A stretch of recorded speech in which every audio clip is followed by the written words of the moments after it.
Welcome, everyone, to Talia Talks podcast. You are here with your host, Talia Majalawi. I hope you're all doing well and ready to take in this energy to leave with growth and inspired thoughts. So, today I have one of my really, really good friends, Chris Kelly. Yeah. Good, Kelly. Good. I missed you. Thank you for taking the time out to be on the podcast. Chris Kelly, you do great things, and you're just very aware, or you try to be current in what's going on in the world, in the community, your community. You're very proactive with your friends, your family, and just respect to you. So much respect. So yeah, thanks for being just my friend, my homie, and on the podcast. It's really, really nice to have you.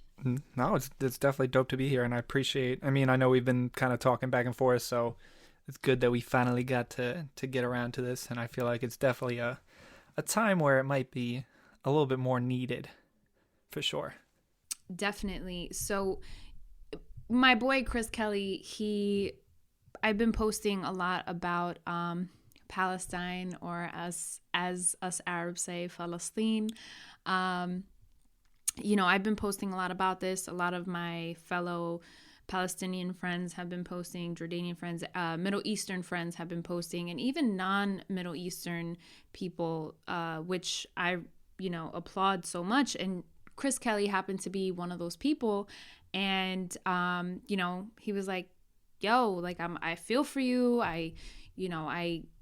I respect you. Like, let's talk about this. Let's put this on a podcast. And I just I love that so much, that there are actually active people like wanting to be current with what's going on in the world, not only around them, but outside of New York, where we're from. And a lot of people, they don't even get out of New York ever, and they just kind of see things very narrow, and just very one way. So it's just really nice to know that there are actually people who are actively posting on social media and being active on social media, because social media is such a powerful platform. And Chris Kelly, you work a lot with social media and stuff like that. So, I'm glad to have you here to converse and, just bring awareness to what's going on in Palestine and Israel. Absolutely, no, yeah. I mean, I always feel like I'm not, it's not doing justice if I only know about myself. You got to learn about other people, their cultures, and what's going on in the world to really kind of, I don't know, live here. I mean, we're all humans, so we gotta somehow get together and be, you know, we gotta live together. So, I mean, I've seen a lot of people who I know who are kind of like the dopest people posting about it. And, some of the people who are like kind and like, obviously, like you're always about peace and you're always bigging up everybody. So, like, I mean, once you start to look into the matters and really research, that's when you start to kind of learn about some of the things going on. So, I mean, I obviously, I always feel like I have to do more research coming from the background that I have, not knowing certain things that are going on. And I mean, I'm a little bit older too, so like there's been a gap in what things that I know about, and still just trying to learn new things is always, I mean, something that I want to be open to. Well, I mean, I want to just quickly ask you from the jump, like when this first started happening, um, what did you think? Like, what came to mind when you started seeing, and this isn't just the first thing that we see like on social media. Like, we've been seeing since last year with the whole Black Lives Matter movement, just the world being very upset, and just like angry. Like what has been going through your mind, you know, or what goes through your mind when you see these things and you're like, I'm not in this position, but how can I understand, or how can I relate? What can I do to help? You know, like, especially when you see these 10, 8, 2 year old, children out in the Middle East, crying for survival, like, what do you, a person from the United States of America, like one of the, most glorified countries in the world, on the globe, like, what do you think of when you see these things? I would say, like, I mean, knowing that I've never been in anything even close to these kinds of situations brings a feeling of like empathy, and I can't really even begin to relate, like, having to be in a country that's like constantly like dealing with stuff like that. Um or just even like a an area that's happening. And then just seeing that we at least me, I come from, a place where I didn't. I think it's a almost like the privileged like aspect of it, where like if I don't want to deal with this, I don't have to.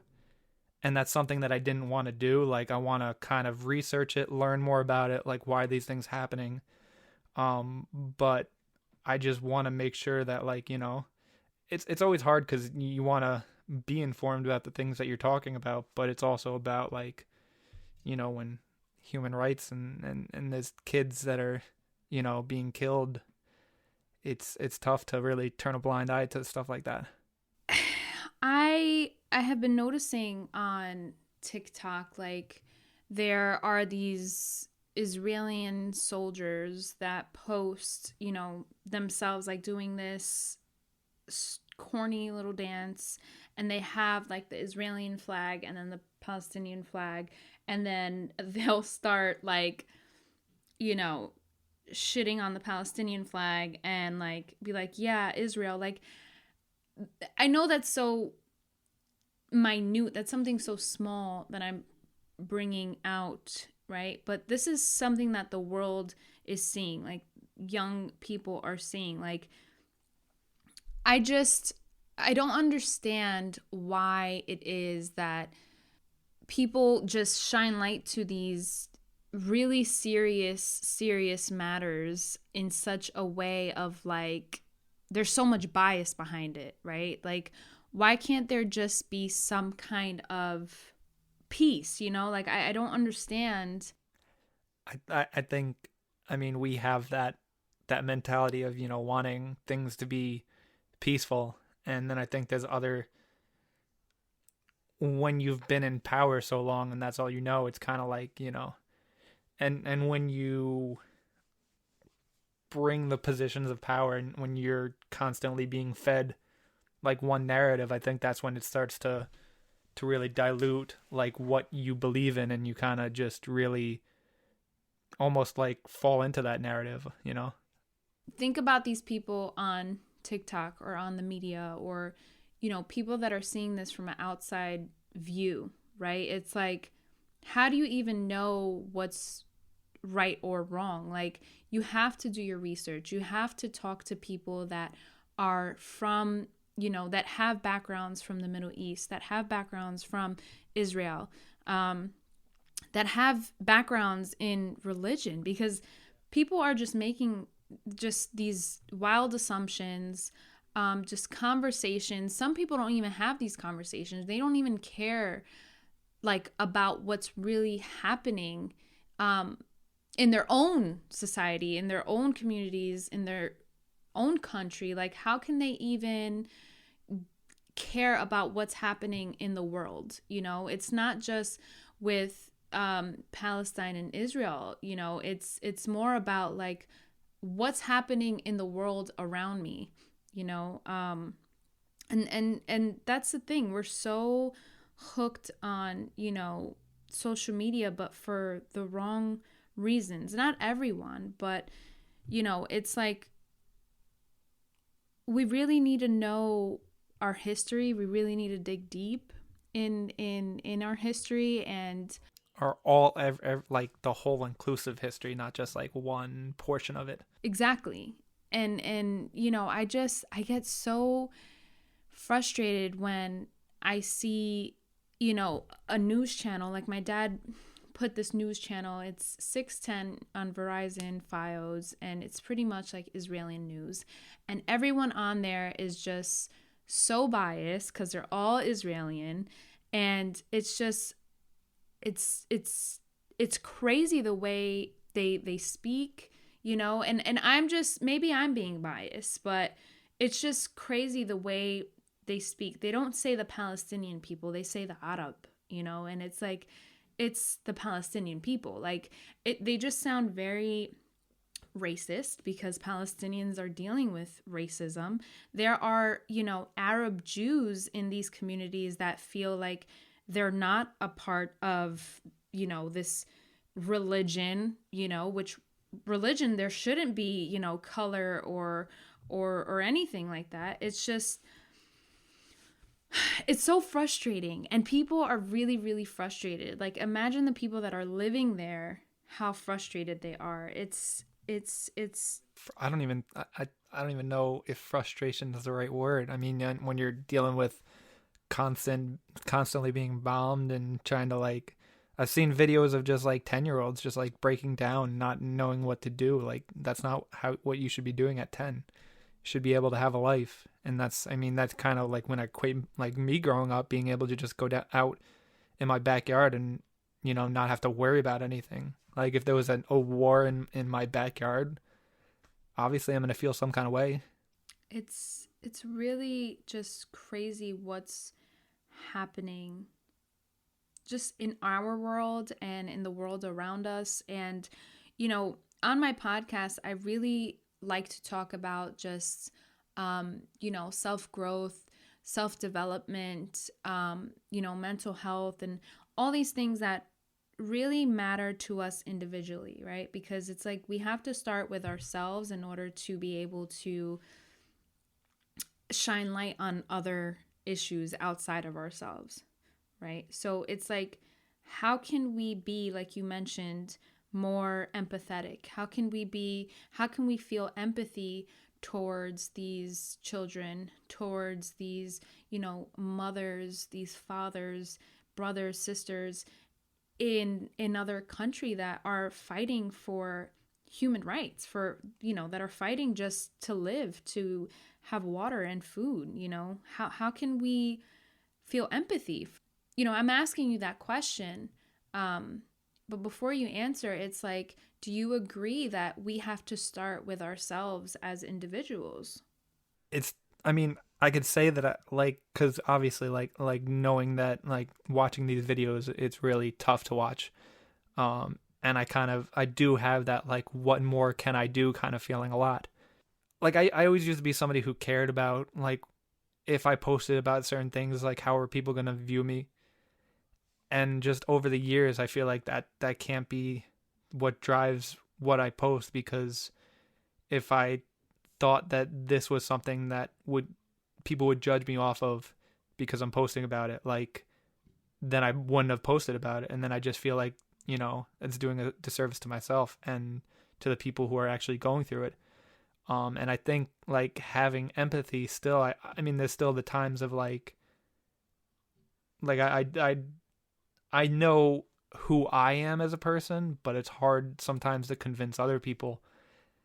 And like, what more can I do is always like the question. So I always want to keep trying to do as much as I can. I don't know if this is answering your question completely, but I definitely think looking at yourself in the mirror is a step in the right direction. But there's just, over the course of the last like 10 years, just knowing that, going from college thinking like the world was a great place, and then, or even like high school, because you almost grow up in a bubble of like who you're around, and maybe just going, I've only been in this country, I haven't explored outside of it. I just recently got my passport last year. I got it at the worst time. Um, but that's obviously something that I, going forward when things open back up, I definitely want to. But I believe for sure, I mean, even talking to people outside of your own, little bubble is, even though it's like a small step, it's also just something that you can kind of learn about other people. Like, if you have these biases, maybe it'll, cancel those out. You can see that maybe maybe certain people are not as different from you than, and it just, I don't know, that inclusivity of certain communities seems to really um hurt in the long run, because you grow up next to people who are very similar to you, and that's ideology that you kind of really adapt to and learn from. And if it's something that's, detrimental to you, then you grow up with those biases, and then you pass those biases on, and it's just an endless cycle. So it's just something that needs to be addressed in that sense. Well, I believe that, yeah, absolutely. Traveling is, definitely a way to feel empathy, right? Or a way to try to understand, you know, other people's way of living, right? Um, I've traveled to the Middle East. First time I went to the Middle East, I was 11 years old, and I went with my dad. And then from the age of 11, I've been traveling there almost every year. Um, and I'm 28 now. So a lot of my childhood, a good portion of my childhood was every summer, twice a year for the holidays, whatever. And I've also been to Colombia, which is where my mom's from. So I've seen both, where they kind of came from, right? And I've traveled to Aruba, Florida, Mexico, Dominican Republic, Puerto Rico. So, like, little different areas, right? And I also have been to the South. And I must say that you really see the difference in people. You see the difference in lifestyle. You see the difference in culture. You see the difference in the time, like even the timing. I remember I landed in Colombia and everything was just so slow motion, and I was ready to like rip my hairs out because I'm like, what is going on? And I'm like, wow, I can kind of understand my mom's personality more. Like, she's just kind of, very down to earth. It's incredible. In the Middle East, it's like my dad's just go, go, go, like he's just always fast paced, very impatient, very fiery, energy. And, it's amazing how you can see how people are, even in the South. Like, the people in the South are so respectful and, just so different than what New York is like, what New York feels like. And then here I am, born and raised in New York, and I'm like, I love people, like I love to sit down and talk to people, have a coffee and chat. But then it's like, that doesn't happen every day in New York. It doesn't happen every day in New York where, you ask someone, hey, how are you doing? And they actually answer with like that true intention, like, you know what, I'm doing great, or you know what, I don't know, like it's always like, oh yeah, I'm fine. And then You try to stop somebody in the city and they'll just look at you weird for asking you how they're doing. Like, yeah. And, I think that's where the whole empathy thing comes into play. It's like, I don't know, we're just living in a world where, we're distracted by the media, we're distracted by temporary pleasures and the outside visuals, like how a person looks and how much money they have, what, school they went to. And it's like, I feel heavy, like it's very heavily like that here in New York, or in a place like California. I actually met a couple people from like San Diego, San Francisco, amazing people, but they agree. And it's incredible when I travel to the Middle East and I come back, I just feel so sad. Like I feel this sense of sadness because in the Middle East, Chris Kelly, let me tell you, they wake up and they're just happy to have a cup of tea. You know what I'm saying? Like they're just happy to see the light of day. And it's so hard in the Middle East. Like the opportunities that we have here are endless.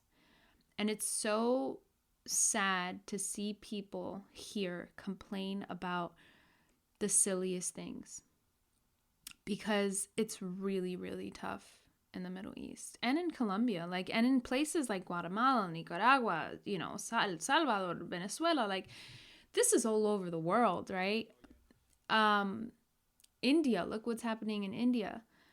But it's like, that's where it's like we have to somewhat be aware of what's outside of New York, what's outside of, you know, the US in order to be grateful, right? Be grateful and use our resources. Yeah, because I mean, like, even me, I'm still learning about things, but if you approach it in a way, you know, where you're still learning and being empathetic and trying to figure out like why these things are happening, but you know, don't just have it, don't always agree with like, I guess just maybe the research thing is what I'm getting at, because like you said before, there's with social media you have millions of posts about it, so it's like you have to also kind of figure out what's real and true. So if you're just looking at something from, like you said, the news, you know, side, obviously everything seems all well, and they're doing it in their own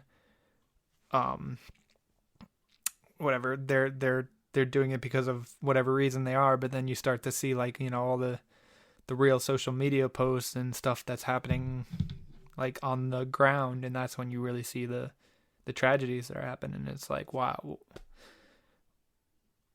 like is there's going to be a point where you can't deny the facts, you know, even if certain people don't want to, like, the facts are always going to be the facts. Like you can look at it, but, or try to like escape from it, but it's always going to be that way.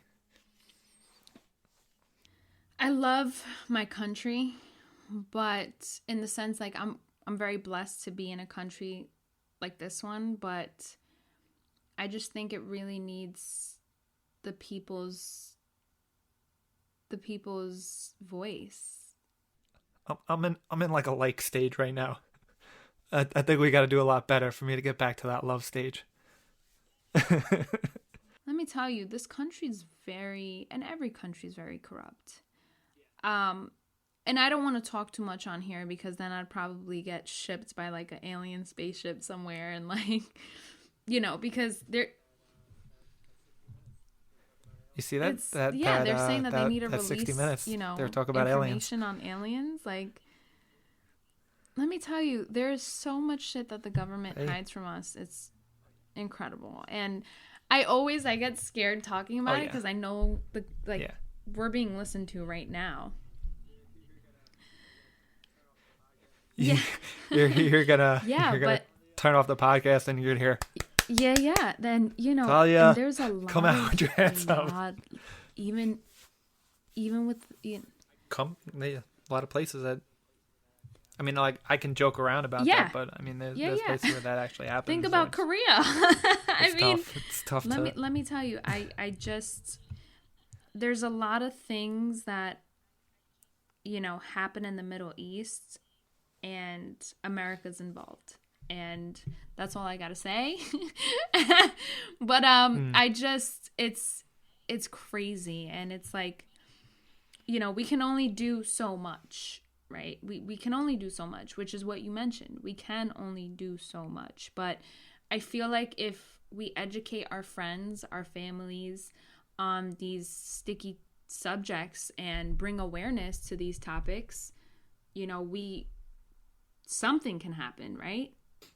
I mean, honestly, if you look at all of the protests that happened with the Black Lives Matter, there are now laws that kind of prohibit certain things, like obviously the chokehold, like, and um different other things like the no knock warrant. So if you put them in the government in a position where they get uncomfortable, and then these laws start changing, and that's my whole like problem with a lot of things, is like we're a reactionary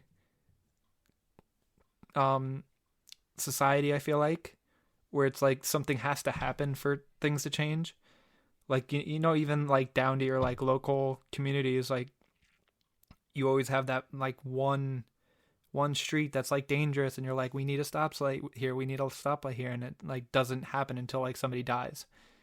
Somebody gets in a car crash and dies, and it's like, we've been asking for this, but this is what has to happen to change things. And I feel like we got to get to a point where it's like, this is a problem, so we have to change it without the casualty, or without the problem that arises first to dictate that. Think about a place, which you're right. Think about a place like Colombia or a place like the Middle East where they don't have these rights. Like there is none of that. So like it's like this whole cycle of just inhumane action that happens in the world because of power, because of money. Mm-hmm. Like, when is this going to end? And a country so powerful like America can make a difference. But we're not going to. We're not going to. I just saw that we're giving more money to Israel. Yeah. Mm-hmm. So we're not gonna change that. We're giving more money to Israel for weapons. Mm-hmm. When they have a to strike anti-rocket system that can actually stop. What?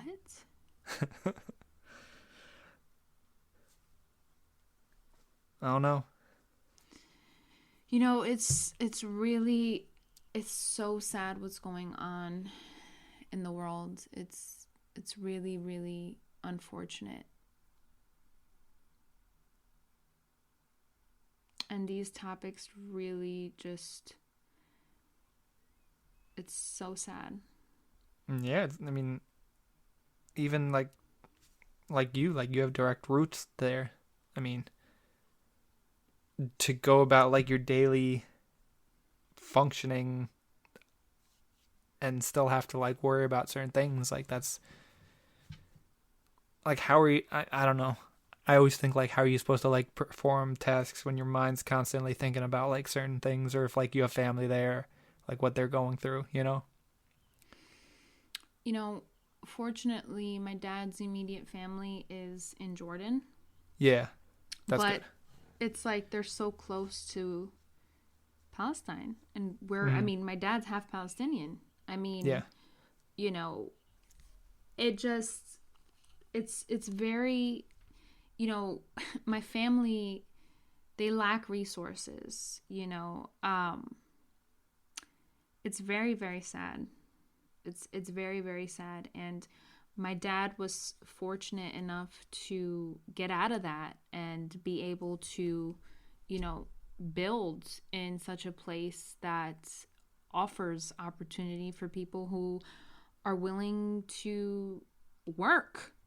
You know what I'm saying? Willing to take advantage of the system and, of just the opportunities. Like I'm very blessed, and it's amazing that he can provide for his family back there, because it's hard. The life over there is very, very, very difficult. Think about it. They make what we make here in 1 week, they make there in a month. Not even. So, you know, I just, like you said, think about the people that actually really do have immediate. I have friends that their families live there. Mm-hmm. You know, it's it's very just unfortunate, and we got to keep voicing our minds, our thoughts, our opinions on these humanitarian issues because they're not fair, they're not right, and I'm sorry, but this country's not. It's not nice when it doesn't love all people. You know what I'm saying? Mm-hmm. So, Absolutely. you know, it's that's how I've been feeling lately, especially on this whole Palestine and Israel thing. It's depressing.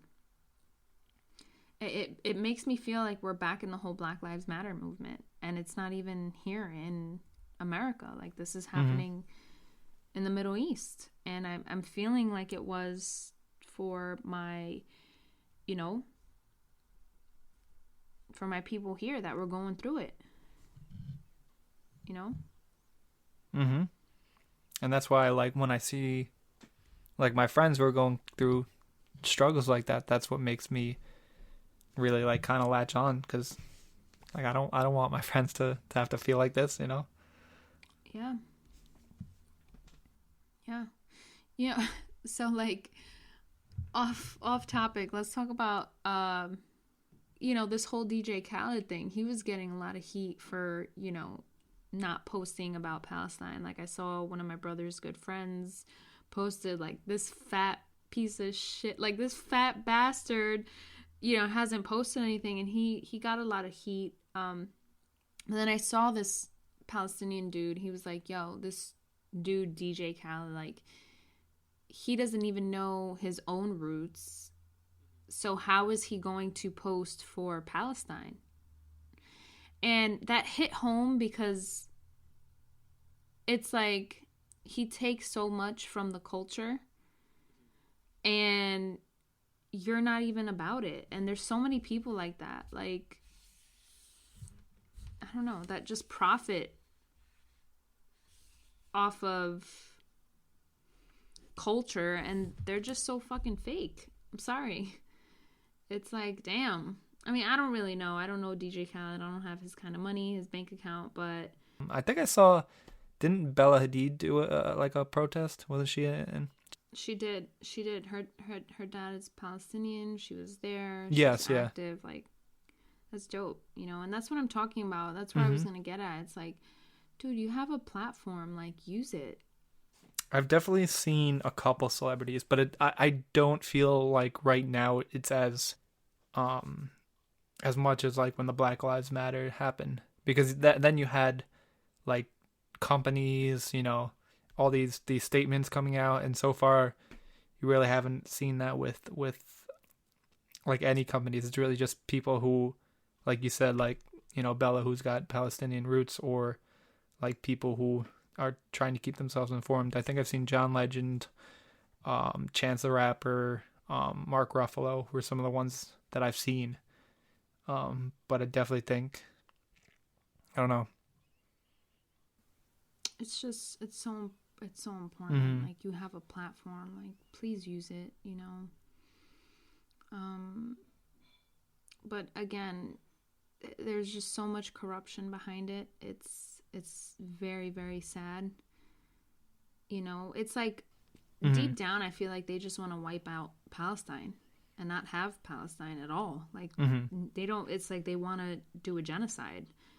Um, Yeah. I haven't read much on like Zionism, and I'm seeing a lot of like Jewish people, you know, protest. Like I saw this Jewish Mm. man stepping on the Israeli flag, you know, holding up a Palestinian flag, and I'm like, wow, that's a powerful picture. Like, damn. Um, and I I'm really glad to see these Jewish people protest because they're making it about religion, and it's like it's not. I'm sorry, but I know a lot of Jewish people that are great people, great people. It's not about the religion. If you read the Muslim in the Quran, it's written, they accept all religions, and specifically Jew is one of the religions that are praised in the Quran, that are respected in the Holy Quran. And it's like, why are people making it about religion? It's not about Muslim and Jewish. It's about racism. It's about power. It's about pride. It's about, I feel it's genocide, honestly. Like, I feel like they want to wipe out these Palestinian people, in my opinion. Like, I think it's hate. It's all hate crimes. All hate crimes. Like, I'm better than you. They're dealing with terrible, terrible, terrible just mistreatment, and it's, dude, I wish I can do something. I really do. And the problem is that this has been going on for a while too. I mean, there was like spurts of being, like, I guess if you want to say, calm, with quotes. Donald Trump actually, in his presidency, he was actually, I don't want to say he started it, right? Let's not blame everything on Trump. But he actually signed off. So Trump was very pro-Israel. And I honestly think that he had like this peace plan. So peace to prosperity. So supposedly to improve the lives of the Palestinian and Israeli people. So this was the proposal from Trump administration to resolve the Israel-Palestinian conflict. Donald Trump formally unveiled the plan in the White House alongside the prime minister, the Israeli prime minister. So they had like this negotiation or whatever. So the plan was authored by a team led by Trump. Both the West Bank settlers, Yisha Council, and the Palestinian leadership rejected the plan. So Palestinians rejected this plan because it envisaged a Palestinian state. So it was like one of the Palestinian states was going to be jeopardized, like pretty much given to the Israeli people. So this was like the peace to prosperity plan or whatever. And to be honest with you, I think this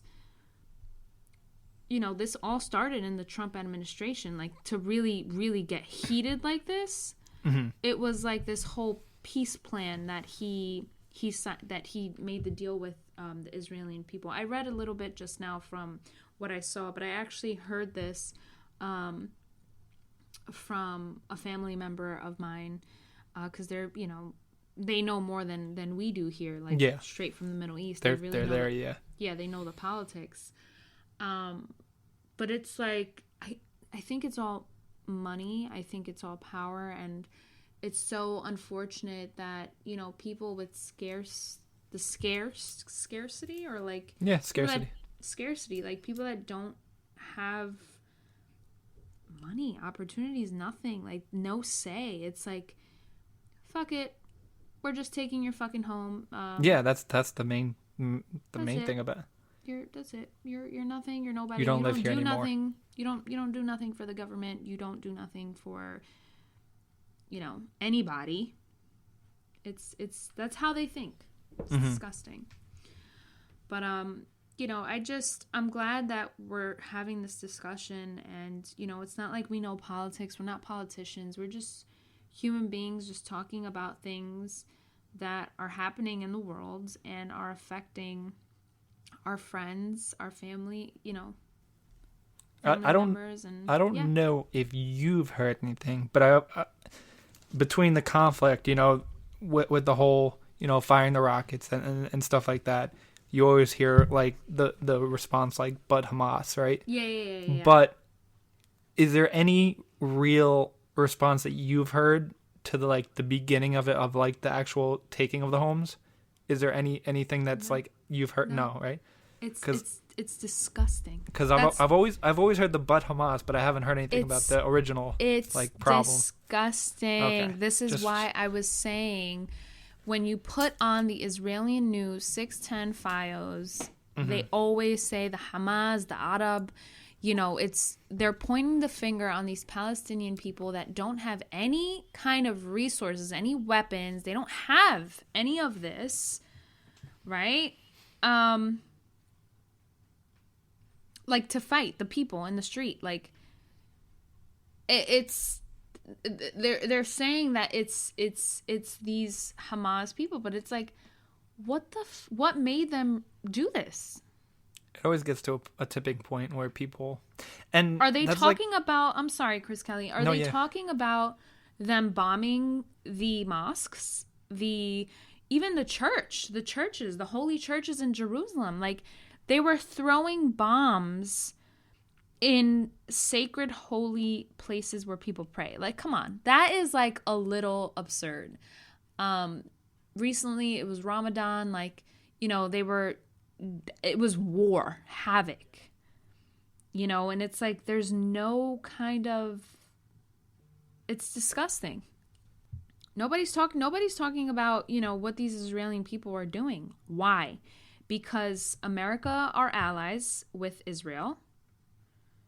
They're allies with the Israeli people, and they don't give a shit. They don't care.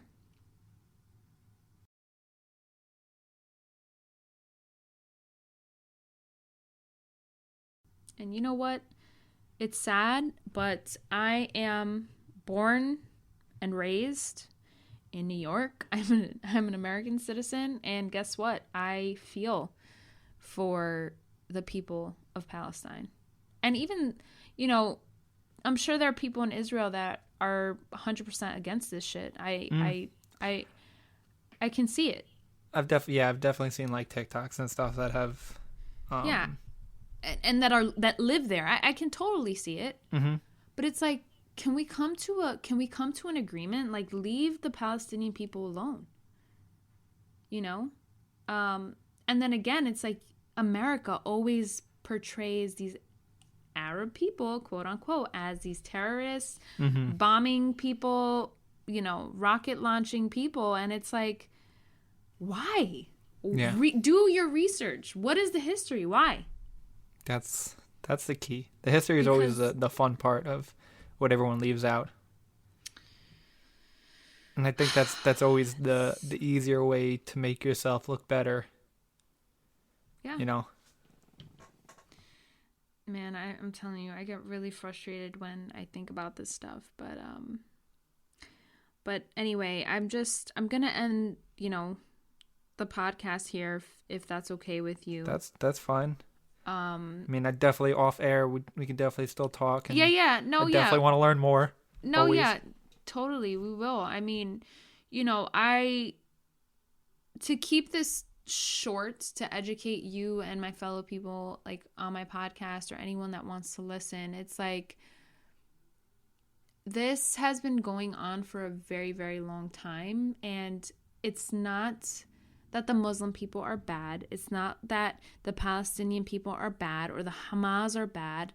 It has nothing to do with that. It's that people in Palestine are tired of being neglected, are tired of the racist comments, of the, injustices that go on there because of their religion, because of the way they live. It's just, they're tired of living that way. I don't know, but because I've never lived there, but I know from being a Middle Eastern American,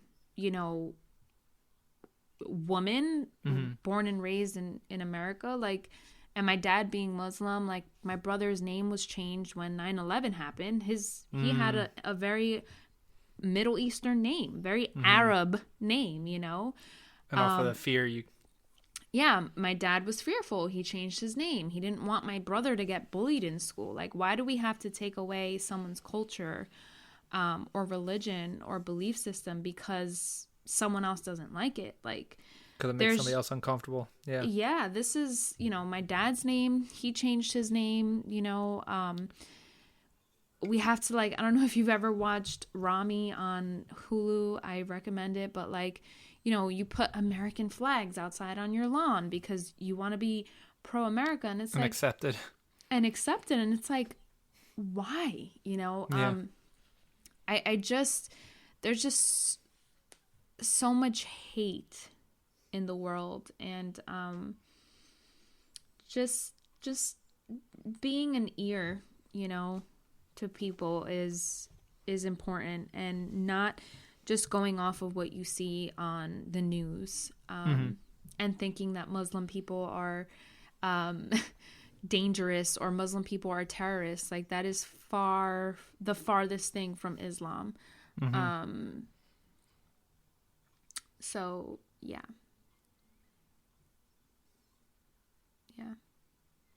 That's all I have to say. No, I mean, I think this was good. Hopefully other people watch it and I hope so. Or listen to it, and hopefully we can start I don't know. We got to change somewhere, and I think looking within ourselves can be a small step. Absolutely. Thanks for being on the podcast, Kelly. Of course. You're dope. Everyone, please check Chris Kelly out. Kelly, you can let the people know where to find you. On Instagram, it's at KELLZ55, and also Twitter.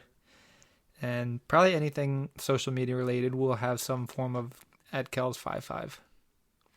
Dope. Catch my boy, Kelly. But yeah, thank you all so much for sharing your energy with us and being a part of this vibe. I will catch you in the next podcast. Over and out.